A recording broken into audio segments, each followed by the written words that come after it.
Well, 40 years ago, exactly 40 years ago, I mean, 40 years ago this month, we were starting a church in Boring, Oregon. I do live in Gresham, so I got saved from that. My books don't have to say Randy lives in Boring, Oregon. And how many of you are from Boring? We got some Boring people here. Yeah. Yeah. Now, when we first started our church, there was the Boring Pastors Fellowship, all the group of people in the area. We thought about naming our church Boring Bible Church, but nice. But anyway, um, some of you, by the way, I just came from a visit with Stu Weber in the hospital, and some of you know. Stu, pray for him, would you? He broke his neck a few days ago.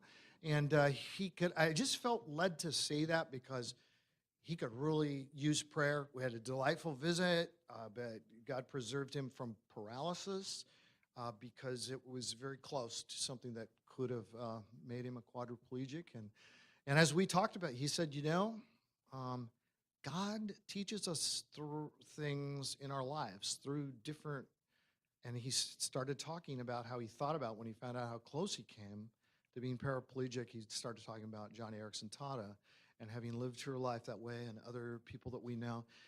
And we got into the very subject about the value of life and the fact that people who face these physical adversities, God often develops character and dependence and godliness in their lives that they wouldn't have without them. And then we live in a culture that tends to want to dispose of such people.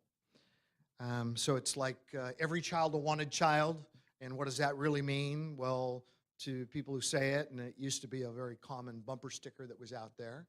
Planned Parenthood used to say that a lot, not as much anymore, but every child a wanted child. And what does that really mean?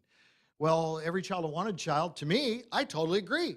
It's just every child a wanted child, so let's learn to want children more, and let's get them into homes where people want them. And there are quite a few people lined up who want to get them into their homes. But when I was debating somebody from Planned Parenthood one time, I said, well, so what do you mean when you say every child a wanted child? And the woman said, I've actually never been asked that. And I said, well, let me tell you what you mean. What you mean is every child a wanted child, so let's identify unwanted children and then kill them before they're born. So really, the essence of the more direct way to say it would be every unwanted child, a dead child, except that doesn't make a good bumper sticker. So.